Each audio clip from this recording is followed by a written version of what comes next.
नमस्कार बच्चों, कैसे हैं आप सब। आशा करती हूँ आप सभी अच्छे होंगे, स्वस्थ होंगे, खुश होंगे और अपनी पढ़ाई भी अच्छे से कर रहे होंगे। तो जैसा कि आप सभी जानते हैं, हम यहाँ पर एकत्रित हुए हैं पढ़ने के लिए क्लास 12th की फिजिक्स। तो आज हम क्लास 12th की फिजिक्स में डिस्कस करेंगे विद्युत क्षेत्र, इलेक्ट्रिसिटी फील्ड। तो इलेक्ट्रिसिटी फील्ड आप सभी ने चैप्टर पहले भी पढ़ा है और आप चैप्टर पढ़ रहे हैं और काफी कुछ आप इलेक्ट्रिसिटी के बारे में जान चुके हैं। अब हम यहाँ पर इलेक्ट्रिसिटी फील्ड से, विद्युत क्षेत्र से जुड़ी हुई कुछ महत्वपूर्ण परिभाषाएं यहाँ पर डिस्कस करेंगे, महत्वपूर्ण परिभाषाएं यहाँ पर लिखेंगे। तो आज का सेशन आपका बहुत इंपॉर्टेंट होने वाला है। बहुत सारी परिभाषाएं हम अपनी कॉपी में लिखने वाले हैं। तो रेडी हो जाइए आप सभी, चलते हैं स्मार्ट बोर्ड की तरफ। शुरू करते हैं अपने आज का सेशन। सभी बच्चे ध्यानपूर्वक पढ़ेंगे और समझने का प्रयास करेंगे।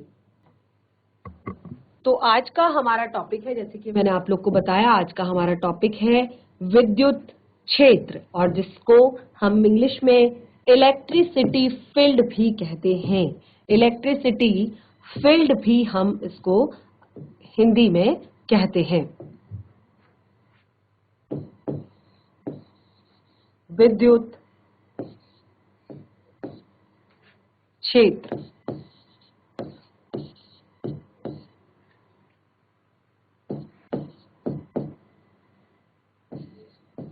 इलेक्ट्रिसिटी या इलेक्ट्रिकल फील्ड।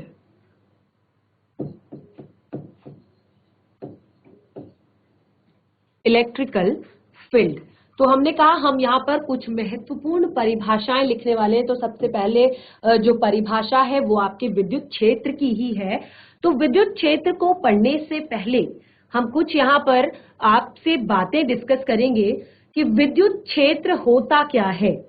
क्या ये विद्युत क्षेत्र चुंबकीय क्षेत्र से कुछ कनेक्शन रखता है? क्या ये विद्युत क्षेत्र चुंबकीय क्षेत्र से कुछ कनेक्टेड है किसी हद तक? तो देखते हैं।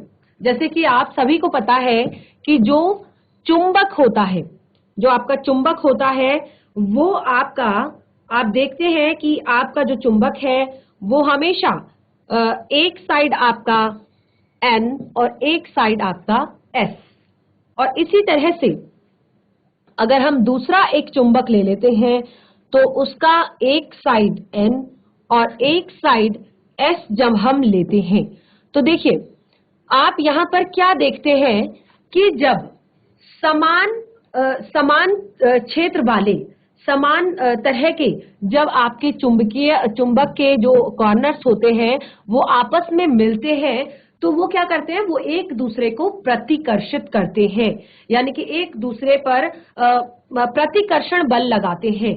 और जब दो अलग अलग तरह के चुंबक के सिरे आपस में मिलते हैं तो वो एक दूसरे पर आकर्षण बल लगाते हैं। ठीक है, तो ये तो हमें क्लियर हो गया कि एक, जब हम सेम तरह के यहाँ पर चुंबक लेंगे, सेम तरह का सिरा यहाँ पर मिलेगा तो वो होगा आपका प्रतिकर्षण बल वहां पर लगेगा, और जब हम अलग अलग तरह का सिरा आपस में मिलाएंगे तो हमारा आकर्षण बल लगेगा। तो ये आप लोगों को क्लियर हो गया। तो ये सारी चीजें आप पहले भी पढ़ चुके हैं, ये आपको सभी अच्छे तरह से क्लियर है। अब हम देखते हैं कि एक जो चुंबक है, एक जो चुंबक है वो चुंबक है आपके पास, आपके हाथ में। ठीक है, एक चुंबक है आपके पास, आपके हाथ में, और एक चुंबक है आपके घर में, आपकी अलमीरा में। ठीक है, एक चुंबक है आपके पास, आपके हाथ में, आपके स्कूल बैग में, अभी आप स्कूल में हैं। दूसरा चुंबक है आपके घर पर, आपकी अलमीरा में। आप देखते हैं जब चुंबक से जब आप खेलते हैं तो दो चुंबक आपको मिलते हैं खेलने के लिए। आपने खेला भी होगा कई बार चुंबक से, क्योंकि बच्चे अक्सर बहुत पसंद करते हैं इस तरह से चुंबक से खेलना। तो एक चुंबक रह गया है आपके बैग में, एक चुंबक है आपके घर की अलमीरा में। तो क्या आपके जो ये दोनों चुंबक हैं, क्या ये यहाँ पर भी एक दूसरे को आकर्षित करते हैं? क्या यहाँ पर भी ये अपना कोई प्रभाव दिखाते हैं? तो आप बिल्कुल साफ साफ कह सकते हैं, साफ शब्दों में कह सकते हैं कि नहीं, बिल्कुल नहीं। क्यों? क्योंकि किसी भी चुंबक का एक निश्चित क्षेत्र होता है जिसके अंदर वो इस तरह के आकर्षण को या प्रतिकर्षण को या इस तरह के फोर्स को फील करता है, या हम इस तरह के फोर्स को देखते हैं। हम देखते हैं कि इतनी दूरी पर है, तो तब जाकर हमें यहाँ पर ये फोर्स ये फील हो रहा है, ये क्षेत्र हमें पता चल रहा है। इसी के आधार पर देखिए, अगर हम एक बिल्कुल इसी तरह से हम एक आवेश लेते हैं, क्योंकि हम विद्युत क्षेत्र की बात कर रहे हैं, तो हम एक आवेश को अगर हम लेते हैं, हमने यहां पर लिया आवेश, एक आवेश हमने यहां पर लिया, और उसके बाद आवेश में भी सेम आपका यही होता है कि आपका जो आवेश होता है, आपने देखा है कि आप ये सारी चीजें पढ़ चुके हैं, आपने पढ़ी है ये सारी चीजें पहले भी, कि जो समान आवेश के जो आपके समान आवेश की जो चीजें आपकी होती हैं वो एक दूसरे को क्या करती हैं, प्रतिकर्षित करती हैं, एक दूसरे पर विपरीत दिशा में बल लगाती हैं, एक दूसरे की विपरीत दिशा में जाती है। और जो अलग अलग प्रकार के जो आवेश होते हैं वो क्या होते हैं, आकर्षित होते हैं एक दूसरे से। तो हमने कहा विद्युत क्षेत्र की हमने बात की, तो एक आवेश हमने यहां पर लिया। अब हम यहां पर आपका एक दूसरा आवेश हम यहां पर लेते हैं, ठीक है, एक दूसरा आवेश हमने यहां पर लिया, तो हमने देखा कि जब हम इस आवेश को यहां पर, आप देखेंगे कि जब आपने देखा कि ये जो आपका आवेश है, सबसे पहले हम इसमें भी यही देखेंगे कि अगर आपका ये पॉजिटिव है, आपका जो आवेश है वो पॉजिटिव है, और ये आपका आवेश भी ये पॉजिटिव है, तो तब ये आपका क्या करेंगे, एक दूसरे को प्रतिकर्षित करेंगे, एक दूसरे को दूर करेंगे। लेकिन अगर आप देखेंगे कि ये एक दूसरे के विपरीत हैं, एक आपका पॉजिटिव चार्ज का है और एक आपका नेगेटिव चार्ज का है, तो ये क्या करते हैं, एक दूसरे को आकर्षित करते हैं। लेकिन कब, सेम वही कंडीशन आ जाती है कि इनका एक आपका निश्चित क्षेत्र होता है, निश्चित आपका एक प्लेस होता है जहां पर ये एक दूसरे को आकर्षित करते हैं। अगर आप इसको आवेश को यहां पर आप रखेंगे, ठीक है, और अगर आप एक आवेश को यहां पर रखेंगे, तो आप देखेंगे कि कौन सा आवेश जो है वो आपका आकर्षित या प्रतिकर्षित, यानी कि आपको प्रभाव कहां पर देखने को मिल रहा है उसका, ठीक है, जहां पर आपको प्रभाव देखने को मिलेगा वहां पर उस पूरे, जहां तक आपको प्रभाव देखने को मिलेगा उस पूरे क्षेत्र को आप क्या कहेंगे, उस पूरे क्षेत्र को आप कहेंगे विद्युत क्षेत्र। तो इस तरह से हम विद्युत क्षेत्र की परिभाषा यहाँ पर लिखते हैं। सबसे पहले आपको विद्युत क्षेत्र थोड़ा बहुत क्लियर हो गया होगा, यहाँ पर थोड़ा सा आपको बताने की कोशिश की। तो विद्युत क्षेत्र के बारे में हमने यहाँ पर पढ़ा, तो विद्युत क्षेत्र की परिभाषा हम यहाँ पर बता देते हैं कि क्या होता है।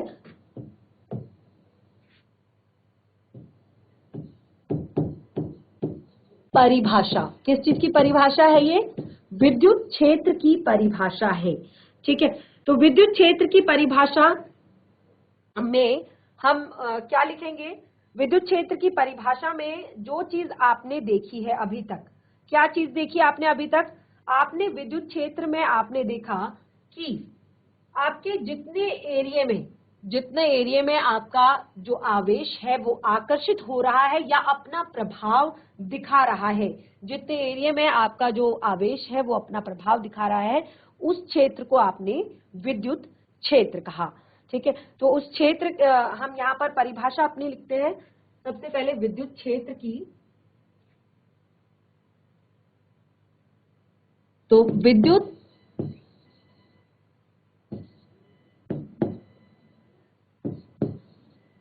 क्षेत्र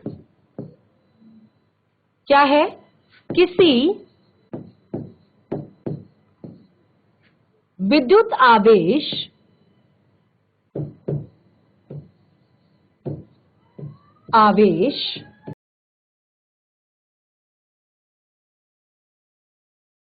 के चारों ओर किसी विद्युत आवेश के चारों ओर का वह क्षेत्र, चारों ओर का वह क्षेत्र जहां तक उसका प्रभाव, यानी कि जहां तक उसका प्रभाव देखने को मिलेगा। प्रभाव आपका दो तरह का होगा, एक आपका आकर्षण का और एक आपका प्रतिकर्षण का। तो जहां तक आपको उसका प्रभाव, जहां तक उसका प्रभाव होता है विद्युत क्षेत्र कहलाता है। क्या कहलाता है? विद्युत क्षेत्र कहलाता है। ध्यान पूर्वक समझिएगा कि जो आपका विद्युत क्षेत्र है वो क्या होता है कि किसी विद्युत आवेश के चारों ओर का वह क्षेत्र, किसी भी विद्युत आवेश के चारों ओर का वह क्षेत्र जहां तक उसका प्रभाव होता है विद्युत क्षेत्र कहलाता है। बहुत ही सरल भाषा में हमने यहाँ पर विद्युत क्षेत्र की परिभाषा लिखी, इलेक्ट्रिकल फील्ड की परिभाषा लिखी। ठीक है, तो अब देखिए हम इसको कैसे समझ सकते हैं, कैसे समझ सकते हैं। देखिए जब क्या होता है, कई बार आपने देखा होगा कि कांच की छड़ अगर आप लेते हैं, आपने ये भी देखा होगा कि कॉम्ब, आप कॉम्ब क्या करते हैं, कॉम्ब को अपने बालों में ऐसे रगड़ते हैं और उसके बाद कंघी को अपने बालों में इस तरह से रगड़ते हैं, या जो स्केल आपके पास होता है जिससे आप, रूलर जो आपके पास होता है, स्केल जिससे आप लाइन खींचते हैं, उस स्केल को जब आप अपने बालों पे रगड़ते हैं और उसके बाद क्या करते हैं कि जो आपके कागज के टुकड़े आप इस तरह से फैला देते हैं और फिर उनको आप उसको अट्रैक्ट करने की कोशिश करते हैं, उसके पास लेकर जाते हैं, तो वो क्या होते हैं, उनसे चिपक जाते हैं।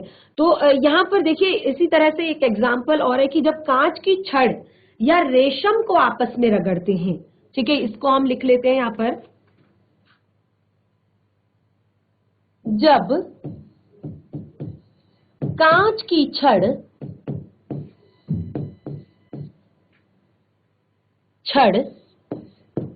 और रेशम को आपस में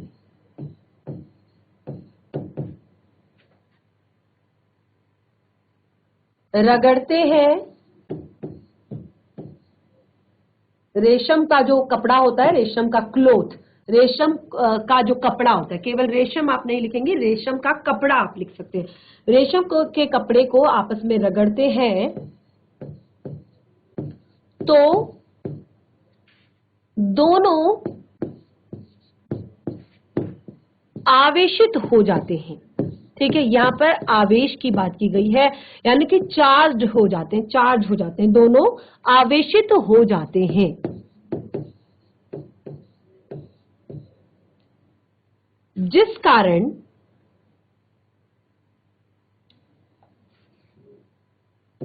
हो जाते हैं।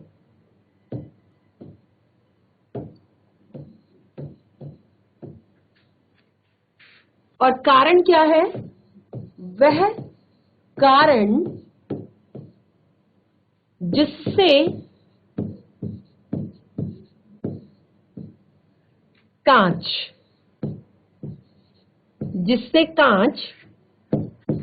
की छड़ और रेशम आवेशित होता है,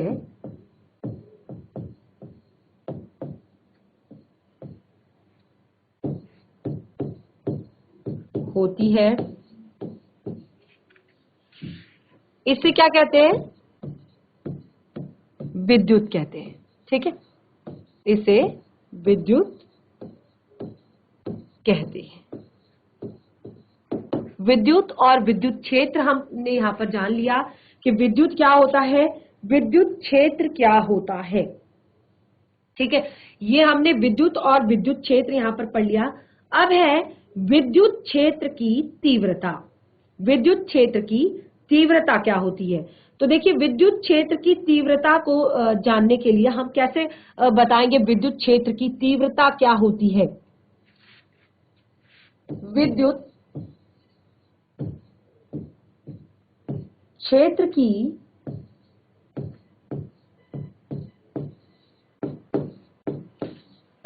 तीव्रता, हमने इलेक्ट्रिसिटी फील्ड के बारे में बात की। हमने बात की कि जो हमारा इलेक्ट्रिसिटी फील्ड है, या देखिए हमने मैग्नेटिक फील्ड भी हमने यहां पर बताया कि जो मैग्नेटिक फील्ड है, ठीक है, जो मैग्नेटिक फील्ड है हमने उसके बारे में भी बात की कि इसके चारों ओर, जिसको हमने मैग्नेटिक फील्ड कहा और यहां पर हमने इलेक्ट्रिक फील्ड कहा, ठीक है।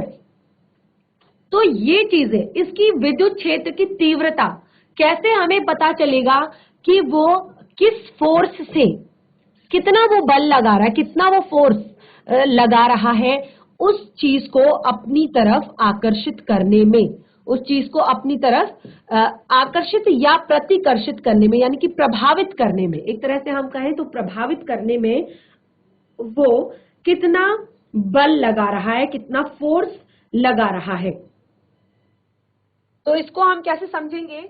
इसको हम समझेंगे, देखिए हमने कहा कि जो विद्युत क्षेत्र का जो होता है वो किसी बिंदु पर, यानी कि विद्युत जो क्षेत्र है, ये आप इसको विद्युत क्षेत्र कह सकते हैं। हमने पहले विद्युत क्षेत्र की परिभाषा बताई कि जो एक इनका एक लिमिट होती है कि जैसे आकर्षित या अनाकर्षित या अपना प्रभाव दिखाने की एक जो लिमिट है, उस लिमिट को हमने विद्युत क्षेत्र कहा, ठीक है। तो विद्युत क्षेत्र हमने उस लिमिट को कहा। अब हमें तीव्रता बतानी है कि उस विद्युत क्षेत्र की तीव्रता कितनी है, कि वो कितने फोर्स से किसी भी इलेक्ट्रॉन को, किसी भी चीज को वो प्रभावित करता है, इफेक्ट करता है। तो देखिए हम अब इसको किस तरह से समझेंगे? इसको हम इस तरह से समझेंगे कि किसी भी विद्युत क्षेत्र के, किसी विद्युत क्षेत्र के किसी बिंदु पर, देखिए यहां पे हम मान लेते हैं किसी विद्युत क्षेत्र के, ये आपका विद्युत क्षेत्र है, ठीक है, इसको आप कहेंगे विद्युत क्षेत्र, विद्युत क्षेत्र। तो किसी भी विद्युत क्षेत्र के किसी बिंदु पर रखा एकांक धनावेश, एकांक धनावेश, ये आपका एकांक, और एकांक यानी कि एक, धनावेश, एक कूलाम, अगर आप इसको कहें तो एक कूलाम भी कह सकते हैं आप, ठीक है। जो आपका आवेश होता है वो कूलाम से आप दिखाते हैं, ठीक है। तो एकांक धनावेश, देखिए धनावेश हमने क्यों कहा? देखिए ये जो हमने यहाँ पर लिखा है, ये हम ये दो तरह के आपके होते हैं, धनावेशित और ऋणावेशित, ठीक है, धनावेशित और ऋणावेशित, यानी कि इन पे आपके पॉजिटिव जो आपका चार्ज होता है और एक नेगेटिव चार्ज होता है, ठीक है। लेकिन जब भी हम बताते हैं, किसी चीज को बताते हैं, तो हम हमेशा पॉजिटिव ही मानते हैं, यानी कि हम धनावेशित ही उसको बोलते हैं। तो हमने कहा कि किसी विद्युत क्षेत्र के किसी बिंदु पर रखा एकांक धनावेश, एकांक धनावेश जितने बल का अनुभव करता है, यानी कि वो कितने फोर्स का, ये आपका एकांक धनावेश है, और वो जितने फोर्स का अनुभव कर रहा है, जितने बल का वो अनुभव कर रहा है, उसको हम कहेंगे अनुभव करता है, और उसे हम उस बिंदु पर, उसे हम उस बिंदु पर क्या कहेंगे? विद्युत क्षेत्र की तीव्रता कहेंगे। चाहे वो यहां पर हो, चाहे वो यहां पर हो, चाहे वो यहां हो, या चाहे वो यहां पे क्यों ना हो, कितनी नजदीक क्यों ना हो, कितने पास क्यों ना हो, होगा वो विद्युत क्षेत्र के अंतर्गत ही। और जितने भी आवेश का वो अनुभव करता है, जितने भी वो बल का वो अनुभव करता है, जितने फोर्स का वो अनुभव करता है, उसको हम कहते हैं विद्युत क्षेत्र की तीव्रता, ठीक है। तो इसको भी हम यहाँ पर परिभाषा के रूप में लिख लेते हैं, ये केवल आपको यहाँ पर समझाने के लिए हमने लिखा था।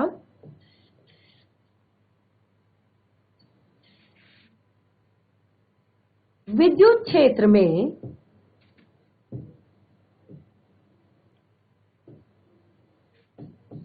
विद्युत क्षेत्र में किसी बिंदु पर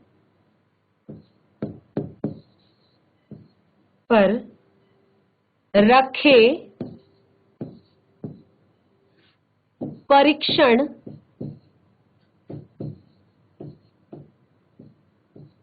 आवेश, और ये चीज आप ध्यान रखेंगे, इसको कहते हैं परीक्षण आवेश। यानी कि जो आपका ये आपका जो मूल आवेश है, जो ये जिस पर आप टेस्ट कर रहे हैं कि कितना आपका फोर्स लग रहा है, तो इसको आप कहेंगे परीक्षण आवेश। क्या कहेंगे इसको आप? इसको कहेंगे परीक्षण आवेश। ठीक है, इससे आप ज्ञात कर रहे हैं, तो इसीलिए ये आपका परीक्षण आवेश है। परीक्षण आवेश पर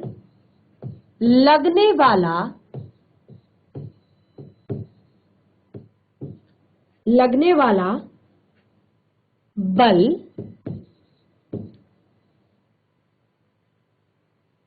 तथा परीक्षण आवेश के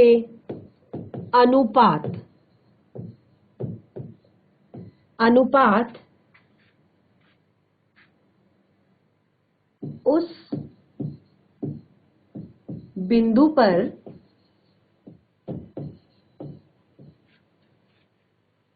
विद्युत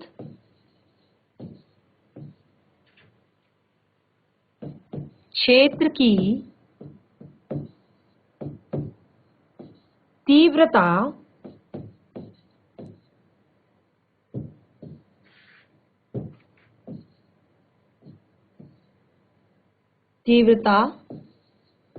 कहते हैं। ठीक है, तो ये हमने विद्युत क्षेत्र की तीव्रता हमने इसे कहा।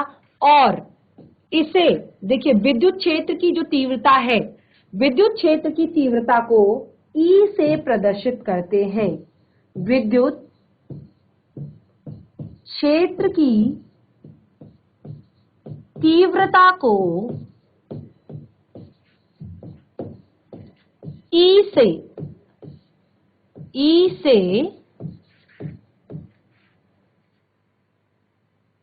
प्रदर्शित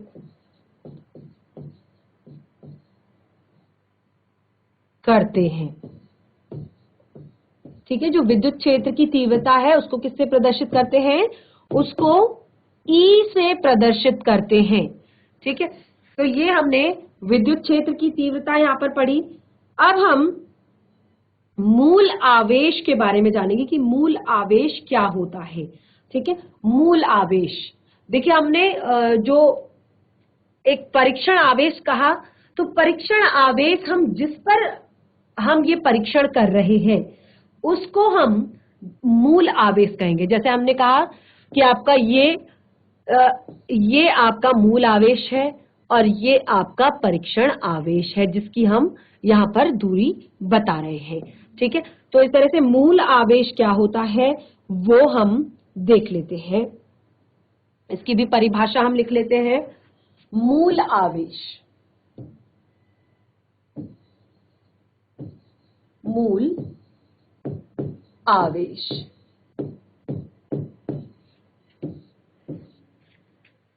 क्या होता है? मूल आवेश लिख लेते हैं पहले, फिर इसको समझेंगे। मूल आवेश वह न्यूनतम आवेश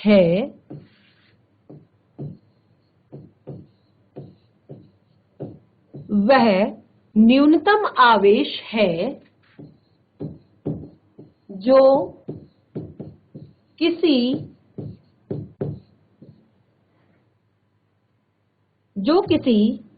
कण या वस्तु पर हो सकता है। जो किसी कण या वस्तु पर हो सकता है। ठीक है, इसका जो मान होता है, मूल आवेश का मान कितना होता है? मूल आवेश का मान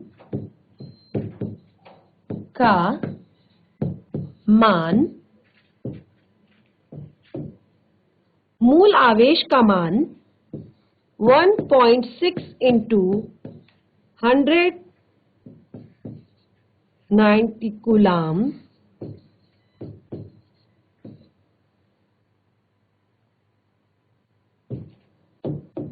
होता है। तो जो एक मूल आवेश होता है उसका मान आपका 1.6 इंटू 1019 कूलाम होता है। और देखिए जो इलेक्ट्रॉन के आवेश के बराबर होता है। ठीक है, जो कि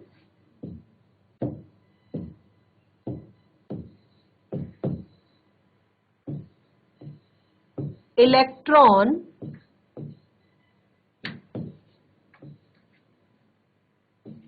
के आवेश के बराबर होता है।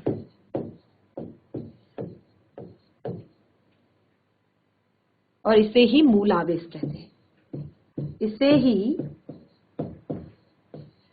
मूल आवेश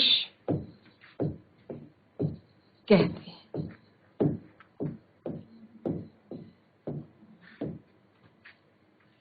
तो बच्चों, आज हमने यहाँ पर अपनी फिजिक्स में विद्युत क्षेत्र और विद्युत क्षेत्र की तीव्रता और मूल आवेश, ये तीन यहाँ पर महत्वपूर्ण परिभाषाएं हमने पढ़ी। आशा करती हूँ कि आप लोगों को परिभाषाएं समझ में आई होंगी, आपने नोट डाउन किया होगा। तो आज का सेशन हमारा यहीं पे समाप्त होता है। हम मिलेंगे अपने नेक्स्ट सेशन में इस पाठ से जुड़ी हुई बाकी जानकारियों के साथ। तब तक के लिए धन्यवाद। आपका दिन शुभ हो।